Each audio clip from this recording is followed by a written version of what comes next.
اتقوا الله حق تقاته ولا تموتن إلا وأنتم مسلمون يا أيها الناس اعبدوا ربكم الذي خلقكم من نفس واحدة وخلق منها زوجها وبث منهما رجالا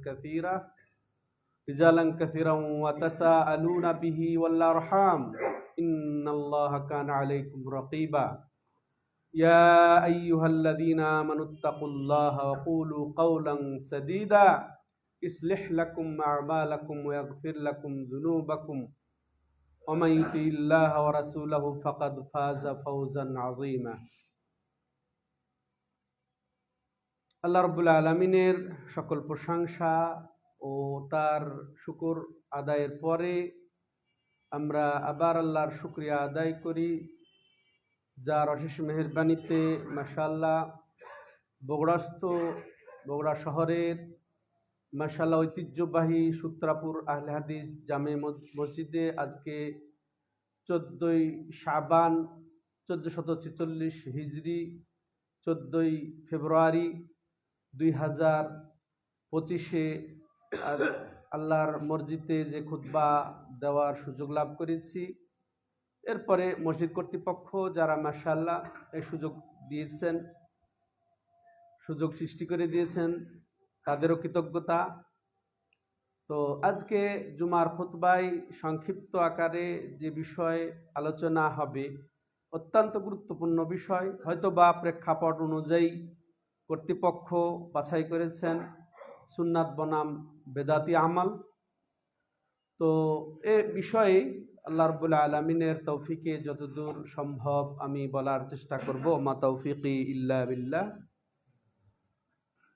তো প্রথমে আমরা সুন্নত শব্দটার সাথে সংক্ষিপ্ত পরিচিত হই। যে সুন্নত এবং বেদাত দুটো শব্দ এখানে এসেছে, এর আমল সম্পর্কে আমরা জানব। তো আসলে উল্টা জিনিসের মাধ্যমে তার সঠিকটা জানা যায়। সোজা জিনিসটা দিন চিনলে রাত বোঝা যায়, রাত বুঝলে দিন বোঝা যায়, অন্ধকার এবং আলো। তো ঠিক অনুরূপভাবে সুন্নাত এবং বেদাত, সুন্নত সম্পর্কে যদি আমরা জানতে পারি তাহলে বেদাত বুঝবো। যা সুন্নত সেটাই হচ্ছে আমাদের করণীয়, সেটা আঁকড়ে ধরতে হবে, আর এর বিপরীত বেদাত সেটা বর্জনীয়। তো আমি ভূমিকাতে যেটা বলবো যে একবার আব্দুল্লাহ ইবনে আব্বাস রাদিয়াল্লাহু তাআলা আনহুর সাথে কতিপয় সাহাবা বিতর্কে লিপ্ত হয়ে গেলেন যে আব্দুল্লাহ ইবনে আব্বাস রাদিয়াল্লাহু তাআলা আনহু বলছেন যে হজ্জে তামাত্তু এটাই হচ্ছে উত্তম, রাসূলুল্লাহ সাল্লাল্লাহু আলাইহি সাল্লাম এটারই নির্দেশনা দিয়েছেন, যদিও তিনি অবশ্য কেরান বা ইফরাদ করেছেন। তো অন্যরা বলছেন যে না, ইফরাদই উত্তম, রাসূলুল্লাহ সাল্লাম যেহেতু এটা করেছেন, কারণ আবু বকর উমর এটাকে অগ্রাধিকার দিয়েছেন। তখন আব্দুল্লাহ ইবনে আব্বাস রাদিয়াল্লাহু তাআলা আনহু খুব জোরালো ভাবে প্রতিবাদ করে বলছেন যে ইউশিক আন তানজিলা হিজারাতুম মিনাস সামা আকুলু লাকুম ক্বালা রাসূলুল্লাহ সাল্লাল্লাহু আলাইহি সাল্লাম ওয়া তাকুলুন ক্বালা আবু বকর ওয়া উমর। সুবহানাল্লাহ, একটা কথাতে আমাদের কি করতে হবে সেটা স্পষ্ট হয়ে যায়। তো আব্দুল্লাহ ইবনে আব্বাস রাদিয়াল্লাহু তাআলা আনহু বলছেন যে একেবারে অতি সত্বর তোমাদের উপরে পাথর বর্ষণ হয়ে তোমরা ধ্বংস হয়ে যাবে। আমি বলছি রাসূলুল্লাহ সাল্লাল্লাহু আলাইহি সাল্লাম বলেছেন, আর তোমরা বলছো আবু বকর ওমর বলেছেন। মানে রাসূলের কথার বিপরীতে আবু বকর ওমর কে? আকাশের নিচে জমিনের উপরে রাসূলুল্লাহ সাল্লাল্লাহু আলাইহি সাল্লামের পরে সর্বসেরা মানব হচ্ছেন আবু বকর, তারপরে উমর। তার কথা যদি গ্রহণযোগ্য না হয়, সেদিকে ভ্রুক্ষেপ করার কোনো সুযোগ না থাকে, আর আব্দুল্লাহ ইবনে আব্বাস খুব কঠিন ভাবে বলছেন আমি ভয় পাই যে তোমাদের উপরে পাথর বর্ষণ হয়ে তোমরা শেষ হয়ে যাবে। আমি বলছি রাসূলুল্লাহ বলেছেন, আর তোমরা বলো আবু বকর ওমর বলছেন। তাহলে আর কার কথা চলবে? আর কোন ওলি, আউলিয়া, গাউস, কুতুব, ইমাম আবু হানিফা, ইমাম মালিক, ইমাম শাফি, ইমাম আহমদ বিন হাম্বল, যার কথাই হোক না কেন, আমাদের বর্তমান যুগের যারা হুজুর, তাদের কথা কি চলবে? কখনোই চলতে পারে না। তাহলে এখান থেকে আমরা পেলাম। এবার আসেন অনুসরণীয় যে চার ইমামের প্রসিদ্ধি লাভ করেছে এই সারা বিশ্বে, এলাকা ভিত্তিক চার ইমামের অনুসারীরা অনেক প্রসিদ্ধ। এখন আসেন ইমাম আবু হানিফা রাহমাতুল্লাহ আলাইহি এই বিষয়ে কি বলছেন। ওই আসারের আলোকে, আব্দুল্লাহ ইবনে আব্বাসের আলোকে, ওই আলোকে ইমাম আবু হানিফা রাহমাতুল্লাহ আলাইহি কি বলছেন, লা ইয়াহিল্লু লিআহাদিন আন ইয়াখুযা বিকাউলিনা মা লাম ইয়ালাম মিন আইনা আখাযনা, যে কোনো ব্যক্তির জন্য জায়েজ নেই যে সে যতক্ষণ জানবে না যে আমি কোত্থেকে সেটা গ্রহণ করেছি সেটার থেকে সে গ্রহণ করবে। তাহলে ইমাম কি বলছেন, ইমাম আবু হানিফা রাহমাতুল্লাহ কি বলছেন, কারোর জন্য জায়েজ হবে না যদি সে না জানে যে আমি কোত্থেকে গ্রহণ করেছি, আমি কাল আল্লাহ থেকে গ্রহণ করেছি না কাল রাসূল থেকে বলেছি, আল্লাহ কি বলেছেন সেটা আমি বলেছি নাকি রাসূলুল্লাহ কি বলেছেন সেটা আমি বলেছি। এটা জানা না জানা পর্যন্ত কারোর জন্য জায়েজ নাই যে আমার সে মত, আমার সে কওল, আমার সে গ্রহণ করবে। স্পষ্ট। হ্যাঁ, ব্যাখ্যাতে যেতে পারছি না। এরপরে ইমাম মালিক রাহমাতুল্লাহ আলাইহি কি বলছেন, কুল্লু ইউখায মিন কালামিহি ওয়া ইউরাদ ইল্লা সাহিবা হাযাল কবর, হচ্ছে প্রত্যেক ব্যক্তির তার কথা নেওয়া যাবে ছাড়াও যাবে, এই কবরবাসী ছাড়া। ইমাম দারুল হিজরা যে মুদাররিস মসজিদে নববীতে উনি ইমাম মুয়াত্তা পড়াচ্ছেন, তার হাদিস পড়াচ্ছেন, ওই সময় তিনি কি ব্যক্ত করছেন যে প্রত্যেকের কথা নেওয়া যাবে ছাড়াও যাবে, কিন্তু এই কবরবাসী ছাড়া। কবরবাসী যা বলবেন সেটাই আমাদের শিরোধার্য, এছাড়া আর কারো কথা নেওয়া যাবে না, কারো কথা সবার কথা নেওয়া যাবে এবং ছাড়াও যাবে, তার কথা শিরোধার্য করা যাবে না, তাদের কথা একেবারে অন্ধভাবে অনুকরণ করা যাবে না। তাই তো বলছো মা আতাকুমুর রাসূল ফাখুযু, রাসূল যা বলবেন সেটাই তোমরা গ্রহণ করো, ওয়া মা নাহাকুম আনহু ফান্তাহু, এই রাসূল যা নিষেধ করবেন তা থেকে তোমরা বিরত থাকো। তাহলে এই রাসূল সাল্লাল্লাহু আলাইহি ওয়াসাল্লাম, কারণ ওমা ইয়ানতিকু আনিল হাওয়া ইন হুয়া ইল্লা ওয়াহয়ু ইউহা, এই রাসূলের কথা কেন ছাড়া যাবে না, তিনি ওয়াহি ছাড়া কিছুই বলেন না। আর অন্যদের কথা কেন সব নেওয়া যাবে না, তারা নিজের পক্ষ থেকে বলতে পারে, তাই না? এটা আল্লাহর সার্টিফিকেট যে এই রাসূল একটাও নিজে কপল কল্পিত মগজ প্রসিদ্ধ কোনো কথা বলেন না, যা বলেন, যা করেন, যা অনুমোদন দেন সেটা সম্পূর্ণটা আল্লাহর পক্ষ থেকেই বলেন। অতএব তার কথা ছাড়া আর কারো কথা এরকম ভাবে অন্ধ অনুসরণ। আল্লাহ রাব্বুল আলামিন যেমন বলেছেন, ইয়া আইয়ুহাল্লাযীনা আমানু আতিউল্লাহ ওয়া আতিউর রাসূলা ওয়া উলিল আমরি মিনকুম, ওহে ইমানদারগণ। আর ইমানদারগণ কারা? আসলে ওই ইমানদার তো সে যে আল্লাহর কর্মে আল্লাহকে এককভাবে বিশ্বাস করে। ইমানদার তো সে যে আল্লাহকে তার যত ইবাদত আছে ইবাদত সমূহে একক বিশ্বাস ও একক সাব্যস্ত করে। ইমানদার তো সে যে আল্লাহর নাম এবং গুণাবলীকে শব্দ মর্ম নির্বিশেষে বিশ্বাস করে, কোনো রকমের অপব্যাখ্যা সাদৃশ্য পোষণ করা ছাড়া। ওই ইমানদারদেরকে আল্লাহ সম্বোধন করে বলছেন যে হে ইমানদারগণ, তোমরা আল্লাহর আনুগত্য করো, রাসূলের আনুগত্য করো, উলিল আমরের আনুগত্য করো। ওখানে আতিউল্লাহ আতিউর রাসূল দুই জায়গাতে ইতাআত শব্দটা, আনুগত্যের শব্দটা উল্লেখ করে আল্লাহ রাব্বুল আলামিন বুঝিয়ে দিয়েছেন আল্লাহর এবং তার রাসূলের আনুগত্য করো একনিষ্ঠভাবে, একচ্ছত্রভাবে, বিনা শর্তে।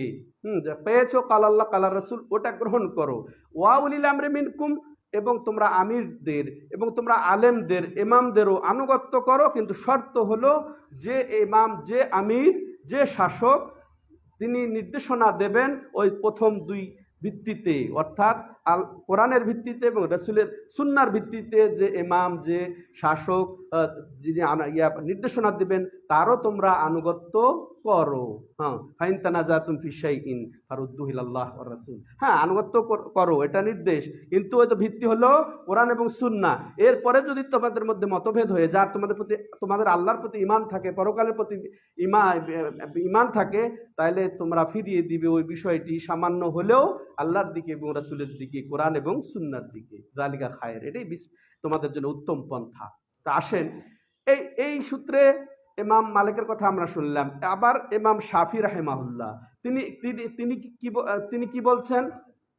তিনি চমৎকার বলেছেন যে আজিবতু লিকাউমিন, তিনি বলছেন ইযা সাহহাল হাদিস ফাহুয়া মাযহাবি, ইযা সাহহাল হাদিস ফাযরিবু বিকাউলি আল হায়াতা, যখন হাদিস সহিহ পাবে, মত তরিকা সুন্নত পেয়ে যাবে রাসূলের, তখন ওটাই আমার মত। তারপরে কি, যখন সহিহ হাদিস পেয়ে যাবে তখন আমার কথা দেওয়ালে নিক্ষেপ করবে। কিছু বাকি রেখে যান নাই, তারা মাশাআল্লাহ দায় মুক্ত হয়ে গেছেন। তারা স্পষ্ট করে দিয়ে তাদের অনুসারীদের অন্ধ আনুগত্য, অন্ধ অনুসরণের দায় মুক্ত হয়ে গেছেন। তাদের কোনো দোষ আসবে না আল্লাহর কাছে। সম্মানিত দর্শক ও শ্রোতা মণ্ডলী, এবার আসেন ইমাম আহমদ বিন হাম্বল, ইমাম আহলি সুন্নাহ ওয়াল জামাআহ। ইনি সর্বশেষ প্রসিদ্ধ চার ইমাম। ইমাম বহু, কিন্তু প্রসিদ্ধি লাভ করেছেন এই চারজন ইমাম। চারজনের মধ্যে শেষ হচ্ছে ইমাম আহমদ বিন হাম্বল। তো ইনি সবচেয়ে বেশি হাদিস সংকলন করেছেন, তার হাদিস সংগ্রহ অনেক বেশি। তো উনি কি বলছেন, আজিবতুল লিকাউমিন আরাফুল ইসনাদ ওয়া সিহহাতাহ ওয়া ইয়াযহাবুনা ইলা কাউলি সুফিয়ান। বলছে আমি ওই জাতির ওপরে, আমি ওই ব্যক্তির ওপরে আশ্চর্য হই যারা সহি হাদিস পেল, যার সূত্র ভালো সঠিক জানলো। এরপরে সুফিয়ান সাউরি একজন প্রসিদ্ধ ইমাম, মহামতি ইমাম। বলছে আর তারা হাদিস কোরআন পাওয়ার পরেও সুফিয়ানের দিকে চলে যায়, সুফিয়ানের মতের দিকে চলে যায়। আশ্চর্য হয়ে জাতি। সুফিয়ান মহামতি ইমাম, ওই মাপেরই ইমাম ছিলেন হানিফা রহমতুল্লাহ ইমাম, এই মাপেরই ইমাম ছিলেন তিনি। আমি আশ্চর্য হই, সে সহি হাদিস পেয়েছে, অথচ তা বাদ দিয়ে সুফিয়ান সাউরির কওলের দিকে, মতের দিকে, রায়ের দিকে চলে যায়। আশ্চর্য ঘটনা। তাহলে আমরা বুঝে গেলাম যে সুন্নতের কি গুরুত্ব। সুন্নত কি আসলে? সুন্নতের দুটা মৌলিক অর্থ আমি বলবো। সুন্নতের অর্থ সিরাত, সুন্নতের অর্থ হচ্ছে তরিকা। এটাই অর্থ। ওয়ালান তাজিদ আলি সুন্নতি তাবদীলা। আল্লাহ যেমন বলেছেন যে তোমরা আমার সুন্নতে কোনো রকমের পরিবর্তন পাবে না, আমার তরিকায়। এটাই সুন্নতের অর্থে এসেছে। আল্লাহ রাব্বুল কোরআন নে সুন্নত শব্দ উল্লেখ করেছেন। অর্থাৎ সুন্নতের অর্থ তরিকা, সুন্নতের অর্থ হচ্ছে শরীয়তের সার্বিক বিষয় হচ্ছে সুন্নতের অন্তর্ভুক্ত। তো সিরাত হচ্ছে সুন্নতের অন্তর্ভুক্ত সম্মানিত। তবে পারিভাষিকভাবে সুন্নত দুই অর্থে মৌলিকভাবে ব্যবহার হয়। একটা হচ্ছে সম্পূর্ণ শরীয়ত। সম্পূর্ণ সুন্নত বলতেই সম্পূর্ণ শরীয়ত বুঝাবে, যেটা মাশাআল্লাহ কোরআন এবং সহিহ হাদিস ভিত্তিক যে শরীয়ত আল্লাহ রাব্বুল আলামিন দিয়েছেন নবীর মাধ্যমে আমাদেরকে, সেই শরীয়ত বুঝাবে। আর আরেকটা হচ্ছে আকীদাও বুঝায়। সুন্নতের অর্থ কি বুঝায়? আকীদাও বুঝায়। এই জন্যে মহামতি ইমামগণ যে এই নামে কিতাব আস-সুন্নাহ নামে কিতাবই রচনা করেছেন। ইমাম আহমদ বিন হাম্বল আস-সুন্নাহ নামে কিতাব রচনা করেছেন। সুন্নাহ বলতে শুধু আমরা যে সুন্নত বুঝি এটা কিন্তু নয়, কিন্তু সুন্নাহ বলতে সেখানে ঈমান, আকীদা আর যত রকমের সুন্নত আমরা পালন করে থাকি সব ওখানে অন্তর্ভুক্ত, শামিল। তো এটা হচ্ছে সুন্নাহ। সম্মানিত দর্শক ও শ্রোতা মণ্ডলী, তো এই সুন্নতের সংক্ষিপ্ত পরিচয়ের পর আমরা একটু বেদাত সম্পর্কে জানবো। এর বিপরীত হচ্ছে বেদাত। তো সুন্নতের আরেকটু আমরা যদি পারিভাষিকভাবে যদি বলি, তাহলে যেমন আল্লামা আব্দুল করিম আল খুদাইর রাহিমাহুল্লাহ সততায় সুন্দর করে সুন্নতের পরিচয় দিয়ে বলছেন, মা উযীফা ইলা নবী সাল্লাল্লাহু আলাইহি সাল্লাম মিন কাউলিন আও ফি'লিন আও ওয়াসফিন আও তাকরীর, যে নবী সাল্লাল্লাহু আলাইহি সাল্লামের দিকে যেটা নিসবত করা হয়, যেটা সম্বন্ধ করা হয়, সেটা উক্তিমূলক হোক, সেটা কর্মমূলক হোক, গুণগত হোক বা সম্মতি জ্ঞাপনমূলক হোক, সেটা হচ্ছে সুন্নাত। এটা হচ্ছে সুন্নাত। তাহলে এটার উপরে আমাদেরকে অটল থাকতে হবে, এটাকে আমাদেরকে আঁকড়ে ধরতে হবে। এবার আসেন হাদিস। সুন্নতের সাথে সাথে আর একটা শব্দ হচ্ছে হাদিস। আসলে মৌলগতভাবে সুন্নত এবং হাদিস একই, কিন্তু পার্থক্য কিছু তো আছেই, থাকবেই। তো সুন্নাত যেটা বললাম, তারপরে এটা হাদিসেরও সংজ্ঞায়, হাদিসের সংজ্ঞাও এটা পরে যা কিছু নবী সাল্লাল্লাহু আলাইহি ওয়াসাল্লামের দিকে নিসবত বা সম্বন্ধ করা হবে, সেটা কথা হোক, কর্ম হোক, গুণগত হোক আর সম্মতি জ্ঞাপনমূলক হোক, সেটা হচ্ছে হাদিস। এই দিক দিয়ে আবার হাদিস একই রকমের। তাহলে হাদিসের অর্থ হচ্ছে মুখনিসৃত বাণী, হাদিসের অর্থ মুখনিসৃত যা বের হয়। আর সুন্নতের অর্থ হচ্ছে আমালি, কর্মগত বিষয়গুলা। রফুয়াদাইন সুন্নাত, এগুলা এই যে কর্মগত যেগুলো আমরা আমল করি, সালাতের ক্ষেত্রে, সিয়ামের ক্ষেত্রে, যাকাতের ক্ষেত্রে, হজ, অনেক কিছু সুন্নত যেগুলো সুসাব্যস্ত, কর্মগত দিকটার প্রাধান্য হচ্ছে সুন্নতের উপরে। আবার হাদিস হচ্ছে এই যে কথামূলক যেগুলা, উক্তিমূলক হচ্ছে, এগুলা হচ্ছে হাদিস। সম্মানিত দর্শক ও শ্রোতা মণ্ডলী, তো এবার আসেন তাহলে পার্থক্য কি। কিছু দিক আছে যেগুলা সুন্নত এবং হাদিস উভয় ক্ষেত্রে ব্যবহার হয়। যেমন যেটা বললাম সংজ্ঞাগতভাবে, যে যেটা রাসূল সাল্লাল্লাহু আলাইহি ওয়াসাল্লাম কথা, কর্ম, গুণ এবং সেটা হচ্ছে সম্মতি, সেটা যেমন সুন্নত, সেটাও তেমন হাদিসও বটে। তেমনই ভাবে আবার এক হবে সুন্নত এবং হাদিসে কোন দিক দিয়ে, যেমন আল ফিরকা আন নাজিয়া আর তয়ফা আল মানসুরা, এই যে মুক্তিপ্রাপ্ত দল, ইফতারাকাতিল ইয়াহুদু আলা ইহদা ওয়া সাবঈনা ফিরকা ওয়া ইফতারাকাতিন নাসারা আলা ৭১ দলে বিভক্ত হয়েছে যে ইহুদিরা, ৭২ দলে বিভক্ত হয়েছে খ্রিস্টানরা। আর ওয়াইফতারাকাতিল হাদিহিল উম্মাহ, আর আমার এই উম্মাত বিভক্ত হচ্ছে বা হবে কত, ৭৩ দলে। কুল্লুহুম ফিন্নার ইল্লা মিল্লা ওয়াহিদা, সবাই জাহান্নামে যাবে এক দল ব্যতীত। এই এক দল বলতে কারা? যারা মুক্তি পাবে, যে জাহান্নাম থেকে জান্নাতে যাবে, যারা সাহায্যপ্রাপ্ত হবে, তারা হচ্ছে আহলুস সুন্নাহ, তারা আহলুল হাদিস, তারা হচ্ছে সালাফি, তারা আনসারুস সুন্নাহ। তো এর পরিচয় এটা কিন্তু, যেমন আহলুল হাদিস তাদের নাম, তেমনি হচ্ছে আহলুস সুন্নাহও তাদের নাম। এই জন্য প্রকৃত লাগানো ছাড়া আহলুস সুন্নাহ বলে নিলে আর এটা যথার্থ হয় না, কারণ সবাই আহলুস সুন্নাহ। যত বেদাতিরা সব এই নামটা লুফে নিয়ে তারাই প্রচার করছে, তারাই আহলুস সুন্নাহ, সুন্নি হয়ে গেছে তারা। এই জন্য প্রকৃত আহলুস সুন্নাহ তারাই হচ্ছে প্রকৃত আহলুল হাদিস। এই দিক দিয়ে সুন্নাত এবং হাদিস একই অর্থ। তেমনি ভাবে যেসব গ্রন্থ, যেসব ইমাম ওই সুন্নতের দিক দিয়ে তারা কর্ম করেছেন, সুন্নতের কাজ করেছেন বা সংকলন করেছেন, সেটা যেমন সুন্নত বলা হয়, সেটা তেমন হাদিসও বলা হয়। যেমন আপনারা জানবেন সহজেই যে সুনানুল আরবা, যে 4টি হচ্ছে প্রসিদ্ধ গ্রন্থ বুখারী মুসলিমের পরে, সহিহ বুখারী সহিহ মুসলিমের পরে কয়টা? 4টি হচ্ছে সুনান আবি দাউদ, সুনান তিরমিজি, সুনান ইবনে মাজাহ, সুনান আন-নাসাই, 4টা। তাহলে ওগুলোর ভিতরে কি আছে? ভিতরে সব হাদিস, সব সনদ আর হাদিসই তো আছে। শিরোনাম দিয়েছেন ইমামগণ, এর সব তো হাদিস, কিন্তু কেতাবের নাম কি? সুন্নাহ। সুন্নার বহুবচন হচ্ছে সুনান। তাহলে এখান থেকে আমরা বুঝলাম যে এটা যেমন হাদিসের কিতাব, তেমনি হচ্ছে সুন্নতের কিতাব। তাহলে 3 দিক থেকে আমরা মৌলিকভাবে যেটা বললাম যে সুন্নত এবং হাদিস একই অর্থ। এরপরে আসেন তাহলে পার্থক্য কি?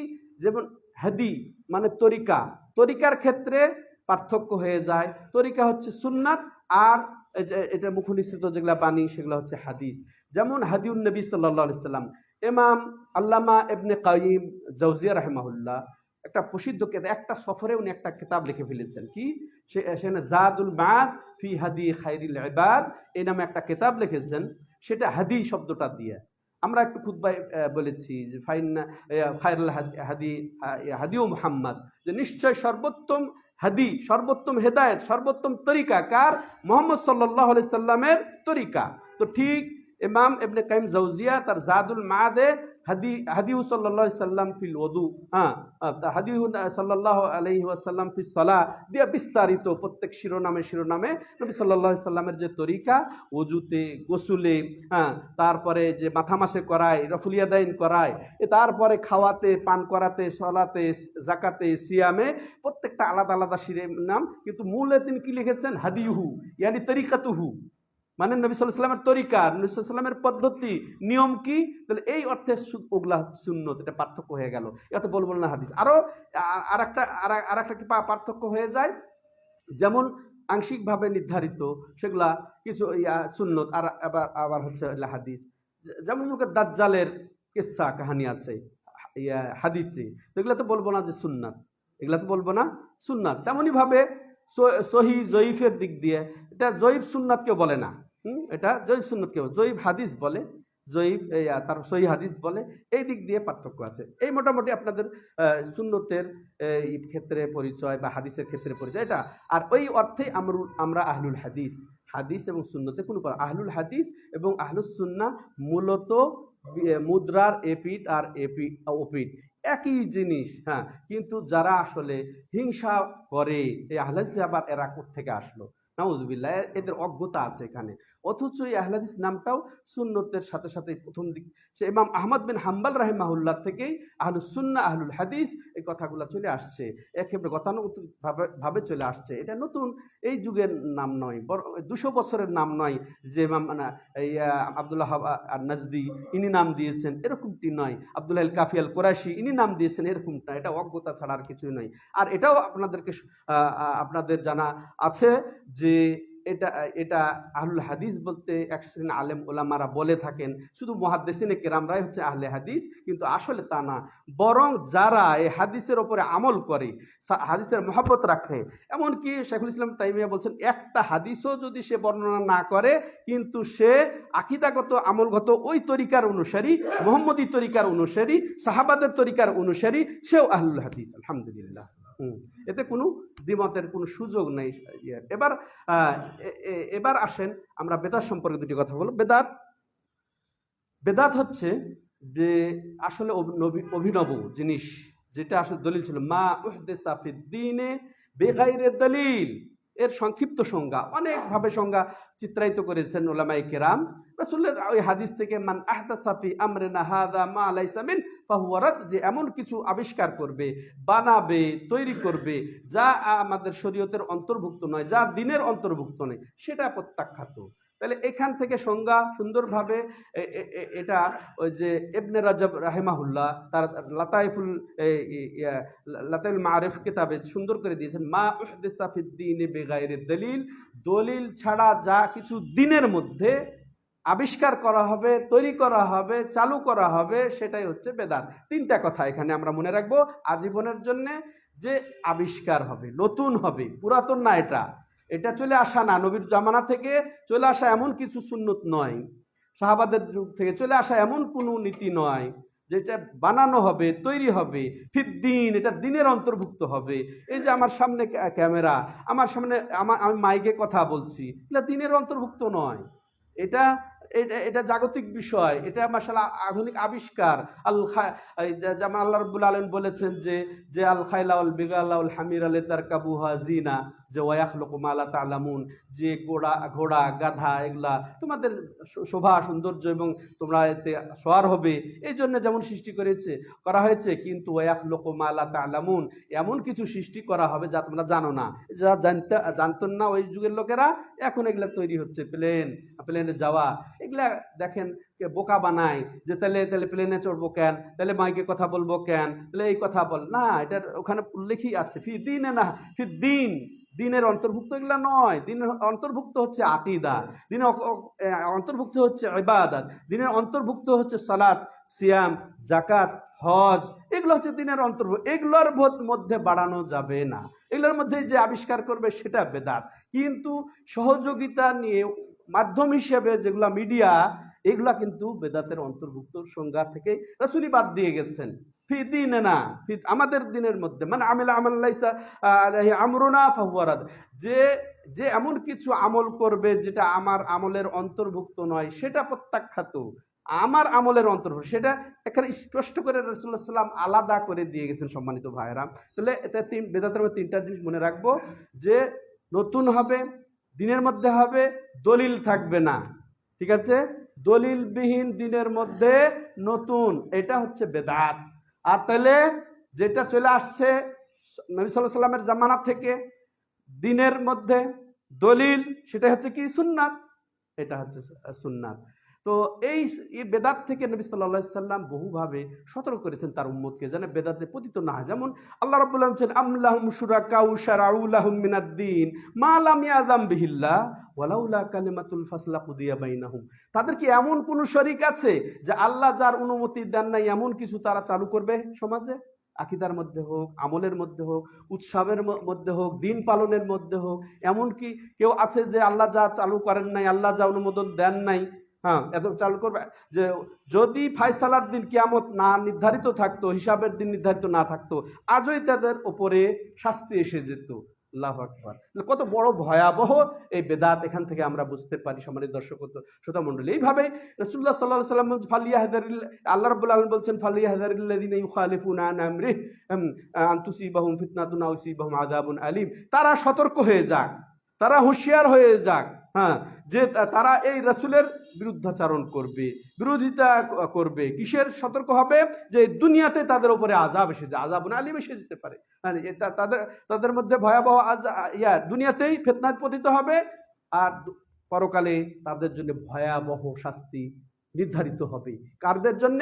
যারা এই নবী সাল্লাল্লাহু আলাইহি সাল্লামের সুন্নতের বিরোধিতা করবে, হ্যাঁ, যারা নবী সাল্লাল্লাহু আলাইহি সাল্লামের শরীয়তের বিরোধিতা করবে, তারা যেন সতর্ক হয়ে যায়। তো আল্লাহ রাব্বুল আলামিন এইভাবে সতর্ক করেছেন, ওরকম রাসূল সাল্লাল্লাহু আলাইহি সাল্লাম সতর্ক করেছেন, যেটা খুতবাতে বলা হয়, ইয়াকুম ওয়া মুহদাসাতিল উমুর ফাইন্না কুল্লা মুহদাসাতিন বিদআ। তোমরা সতর্ক হয়ে যাও যে এই দিনের মধ্যে নতুন কিছু বানানো থেকে, চালু করে দেওয়া থেকে। আকীদা, ইবাদত, এটা তো কোনো কখনোই গ্রহণযোগ্য নয় দলিল ছাড়া। তারপরে ফজিলত, ফাজাইল, আদব, এগুলার ক্ষেত্রে কেউ যদি ছাড় দেয়, এগুলো আমাদের প্রয়োজন নেই। বরং মাশাআল্লাহ ফজিলতের যত হাদিস এসেছে সহি শুদ্ধ সূত্রে, এটা আমাদের জন্য যথেষ্ট। আমরা এক কথাই বলবো যে সহি সূত্রে যা এসেছে তাই আমাদের জন্য যথেষ্ট হবে। তো রাসূলুল্লাহ সাল্লাম কি বললেন? তোমরা সতর্ক হয়ে যাও এই শরীয়তের মধ্যে, দিনের মধ্যে নতুন কিছু আবিষ্কার হওয়া থেকে, কারণ এটা বেদাতের অন্তর্ভুক্ত, আর বেদাত হচ্ছে গুমরাহির অন্তর্ভুক্ত। এইভাবে তিনি ফাইন্নাহু মান ইয়াইশু মিনকুম বাদি ফাসায়রা ইখতিলাফান কাসীরা ফালাইকুম বিসুন্নতি ওয়া সুন্নাতিল খুলাফাইর রাশিদিন আল মাহদিয়িন। তো রাসূলুল্লাহ সাল্লাম কি বলে গেছেন? যে আমার পরে তোমরা যারা বাঁচবে, আসবে, জীবিত থাকবে, তারা অনেক মতভেদ দেখবে। পূর্বাভাস তিনি ভবিষ্যৎবাণী করে গেলেন, আর ওটাই অক্ষরে অক্ষরে এখন বাস্তবায়িত হচ্ছে আমাদের চোখের সামনে। কত মতভেদ, তাই না, সুন্নতের নামে। এরপর রাসূলুল্লাহ সাল্লাম ভবিষ্যৎবাণী করার পরে সমাধান দুইটা সুন্দর করে দিয়ে দিলেন, পজিটিভ আকারে, নেগেটিভ আকারে। তখন তোমরা কি করে আমার সুন্নতকে তোমরা মজবুতভাবে আঁকড়ে ধরবে, আমার খোলাফায়ে রাশেদিনের সুন্নতকেও তোমরা এমনভাবে আঁকড়ে ধরবে যাতে ছুটে না যায়, মাড়ির দাঁত দিয়ে এমনভাবে চেপে ধরবে, সুন্নতের উপর অডল থাকবে যাতে ছিটকে না পড়ো। আর এরপরে নেগেটিভ ভাবে বলছেন, ওয়াইয়াকুম মুহদাসাতিল উমুর, তোমাদের সতর্ক করি শরীয়তের নামে নতুন কিছু চলে আসা। অথচ দেখা যাচ্ছে রাসূলুল্লাহ সাল্লাল্লাহু আলাইহি ওয়াসাল্লামের উম্মতের মধ্যে কত বিভেদ, আর তারা সুন্নতকে বেদাত, বেদাতকে সুন্নতে ভাবে তারা সংমিশ্রণ করে গুমরাহ হতেই চলেছে। তো অনেক বেদাত ছড়িয়ে গেছে। রাসূল সাল্লাল্লাহু আলাইহি ওয়াসাল্লামের ভবিষ্যৎবাণী সতর্ক করা সত্ত্বেও, আল্লাহ সতর্ক করা সত্ত্বেও বহু বেদাত। তার মধ্যে অন্যতম বেদাত হচ্ছে যে মিলাদ মাহফিল, কিয়াম, এই যে তারপরে চল্লিশা, কোরআন খানি, তারও কত কি। এরপরে বিশেষ করে এখন যে আমরা আজকে 14ই শাবানে উপনীত, 14ই শাবান কেন্দ্রিক একটা চরম বিভ্রান্তি রয়েছে। সেটা কি শবে বরাত বলা হয়। মূল কথা, শবে বরাতের কোনো অস্তিত্ব কোরআন এবং সুন্নাতে নেই। হ্যাঁ, যে মর্ম, যে ভাব, যে বিষয়গুলো ওখানে দাবি করা হয়, জ্বলন্ত একটা আছে লাইলাতুল কদর। সেটা শবে কদর বলে, সব শব্দটা ফার্সি, ও বরাত যদি ফার্সির দিকে যায় সেটা অন্য দিকে চলে যায়, কিন্তু এই মর্মে হুবহু কোন শব্দটা? লাইলাতুল কদর। সেটা কোনটা? শবে কদর বলেন, সমস্যা নেই। হ্যাঁ, কদরের অর্থ সম্মানিত বা তাকদীরের রাত। হ্যাঁ, সম্মানিত রাত বা তাকদীরের রাত। আর সেটা কখন? রমজান মাসে, শাবান মাসে নয়। এটা চরম একবার সাংঘর্ষিক। এদের ইমান থাকা কঠিন হয়ে যাবে। কেউ যদি বলে যে লাইলাতুল কদর সবে বরাত হচ্ছে যে শাবান মাসের মধ্যখানে, তাহলে তার ইমান থাকা কঠিন হয়ে যাবে। আল্লাহ এই মর্মে স্বতন্ত্র সূরা নাযিল করেছেন, ইন্না আনজালনাহু ফি লাইলাতুল কদর। নিশ্চয়ই মহাগ্রন্থ আল কোরআনকে আমি অবতীর্ণ করেছি লাইলাতুল কদরে, নাকি শবে বরাত? লাইলাতুল কদরে। আর সেটা মাসও, ওখানে শাবান আর না থাকলেও আল্লাহ রাব্বুল আলামিন বলছেন, শাহরুর রমাদান আল্লাযী উনজিলা ফিল কোরআন, সূরা বাকারা, যে শাহরুর রমাদান, রমজান মাস যাতে অবতীর্ণ করা হয়েছে কি? কোরআন। তাহলে রমজান মাস পেলাম, আর কোরআন নাজিল হয়েছে কোন রাত্রিতে? সেটাও পাবেন লাইলাতুল কদর। এবার সূরা দুখানের শুরুতেই আল্লাহ বলছে, ইন্না আনজালনাহু ফি লাইলাতিন মুবারাকা ইন্না কুন্না মুনজিরিন ফিহা ইফরাকু কুল্লু আমরিন হাকিম, যে নিশ্চয়ই এই কোরআনকে আমি অবতীর্ণ করেছি বরকতের রাত। এটাতে কোনো উল্লেখ নাই, শাবান মাসে উল্লেখ নাই, রমজান মাসে উল্লেখ নাই, আর লাইলাতুল কদরও উল্লেখ নাই। এই জন্য এক শ্রেণীর তাফসীরকারকরা হয়তো এটা মত প্রকাশ করেছেন যে এটা বরকতের রজনী বলতে যে শবে বরাত যেটা বলা হয়, এটা বলছিলাম যে কোরআন হাদিসে কোথাও নেই। লাইলাতুন নিসফ মিন শাবান কিছু কিছু হাদিসে এসেছে, বা অনেক হাদিসে এসেছে, যার অধিকাংশই হচ্ছে বানানো, জাল এবং আর বাকি দুর্বল। এগুলো হাদিসে নিসফ শাবানের কথা এসেছে, শবে বরাত শব্দটা আসে নাই। তো তাইলে ওইটা ওটা কেউ মনে করেছেন বরকতের রাত বলতে সবে কদর বা লাইলাতুল নিসফ মিন শাবানের। আসল বিষয়টা এমনটি নয়, বরং বরকতের রাতটা হচ্ছে লাইলাতুল কদর, কোরআন নাজিলের রাত, ভাগ্যের রাত। ওই রাতে আল্লাহ ক্ষমা করে দেন। মান কামা লাইলাতুল কদরি ঈমানান ওয়া ইহতিসাবান গুফিরা লাহু মা তাকাদ্দামা মিন যামবি। যে ঈমানের সাথে নেকির আশায় লাইলাতুল কদর উদযাপন করবে, তার বিগত জীবনের গুনাহ খাতা মাফ। নাকি শবে বরাতের না, এগুলা অবান্তর। ওগুলা থেকে সব ছিনিয়ে নিয়ে এসে এখানে হাজির করেছে। যার ফজিলত লাইলাতুল কদর, এরা যারা এখানে যত কিছু করে, যত কিছু বলে, এতটুকু ওই লাইলাতুল কদরেও বলে না তারা।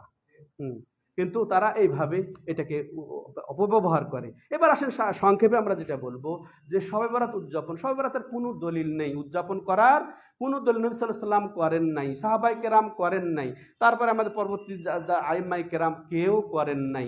না করলে কি সেটা বেদাত, স্পষ্ট বেদাত। হ্যাঁ, অনেক হাদিস, যেটা আমি ইঙ্গিত দিয়েছি, লাইলাতুন নিসফ মিন শাবান বা শাবানের মধ্য রাত্রিতে ফজিলতের কথা একটা হাদিস এসেছে, যেটা আসলে জয়ীফ হাদিস। আরো বিভিন্ন বর্ণনা এসে কিছু কিছু আলেম ওলামারা বলেছেন এটা হাসান লেগাইরি পর্যায়ে বা এটা গ্রহণযোগ্য হতে পারে, তা সবাই না, অধিকাংশ এটাকে দুর্বল অভিহিত করেছেন। ওই রাত্রিতে ফজিলত, অর্থাৎ মধ্য শাবানের রাত্রের ফজিলত কিছু, যেমন আজকে হ্যাঁ ফজিলত প্রমাণিত হলেও কোনো আমল প্রমাণিত নাই। না ওখানে খাস কোনো সলাত আছে এই এই এই সময়ে, না কোনো খাস রোজা আছে এই দিনে, না কোনো খাস ইবাদত আছে, খাস পদ্ধতি আছে, কোনো আনুষ্ঠানিকতা আছে, কিছুই নেই। অতএব শেখ বিন বাজ রাহিমাহুল্লাহ, শেখ মোহাম্মদ উসাইমিন রাহিমাহুল্লাহ সহ পূর্বের জামানা সব আলেম ওলামারা ঐক্যমত যে এইখানে বিশেষ সলাত আদায়, সলাতুল আলফিয়া 100 রাকাত সলাত আদায় করা, হ্যাঁ, বা গোসল করে আর এই করে সেই করে সেই রাত্রি জাগরণ করা, বেশি তেলাওয়াত করা, ওই দিনে খাস করে সিয়াম পালন করা, এগুলার কোনো ভিত্তি নেই। অতএব স্পষ্ট বেদাত, এতে কোনো সন্দেহ নাই। মাশাআল্লাহ, আপনাদের মাধ্যমে আমি সবাইকে জানাতে চাই যারা আড়ালে আছে যে এই রাত্রিতে আমরা কোনো কিছু যেন না করি। হ্যাঁ, যদি তর্কের খাতিরে মেনে নিই যে মধ্য শাবানের ফজিলত আছে, ফজিলত উনি পেতে পারেন যিনি নিয়মিত, যিনি আয়ামে বীদের রোজা রাখেন, উনি পেতে পারেন। যিনি প্রতি রাতে তাহাজ্জুদ পড়েন, উনি পেতেই পারেন। আর রাসূলুল্লাহ সাল্লামের সুন্নতের মধ্যেই রয়েছে আমাদের কল্যাণ। রাসূলুল্লাহ সাল্লাম এই মাসে কি করতেন? উসামা বিন যায়েদ রাদিয়াল্লাহু তাআলা আনহু বলছেন, রাসূলুল্লাহ আপনাকে কি ব্যাপার দেখি না এই মাসে যত রোজা রাখেন আর অন্য কোনো মাসে তো এইরকম রোজা রাখতে দেখি না, রমজানের পরে। তো বলছে যে এই মাসটা এমন যাতে অধিকাংশ মানুষ গাফলতিতে থাকে, অলসতায় থাকে, হ্যাঁ, অথচ এই মাসে আল্লাহর কাছে আমলনামা পেশ হয়। আমি পছন্দ করি যে আমার আমলনামা আল্লাহর কাছে পেশ হচ্ছে আর আমি সায়েম, রোজাদার। হ্যাঁ, এটা। আর মা আয়েশা, সেই বুখারীতে এসে ওটা শেখ আলবানী সহি বলেছেন। আর মা আয়েশা রাদিয়াল্লাহু আনহা বলছেন যে রাসূলুল্লাহ সাল্লাল্লাহু আলাইহি ওয়াসাল্লাম যে শাবান মাসে অধিকাংশ রোজা রাখতেন। ফাইন্নাহু ইয়াসুমুহু কুল্লুহু, এই শব্দ এসেছে যে তিনি একেবারে পুরাটাই যেন সিয়াম পালন করতেন, অর্থাৎ বেশিরভাগই তিনি সিয়াম পালন করতেন। তাইলে আমরা যদি রাসূলুল্লাহ সাল্লাল্লাহু আলাইহি সাল্লামের সুন্নতের আনুগত্য করতে চাই, হ্যাঁ, আমরা যদি সুন্নতকে আঁকড়ে ধরতে চাই, শাবান মাস আমরা সিয়াম পালন করে রাসূলের সুন্নতকে মাশাআল্লাহ বাস্তবায়ন করব। আর এর বিপরীতে খাস করে শবে বরাত উপলক্ষে 14ই শাবান সিয়াম পালন করা স্পষ্ট বেদাত হবে। হ্যাঁ, খাস করে ওই রাত্রিতে জাগরণ করা স্পষ্ট বেদাত হবে, এতে কোনো সন্দেহের অবকাশ নাই। হ্যাঁ, তো হাদা হুয়া সাল্লাল্লাহু আলা নবিয়িনা মুহাম্মদ ওয়া আলা আলিহি ওয়া সাহবিহি আজমাইন। সুবহানাকাল্লাহুম্মা ওয়া বিহামদিকা আশহাদু আল্লা ইলাহা ইল্লা আনতা আস্তাগফিরুকা ওয়া আতুবু ইলাইক।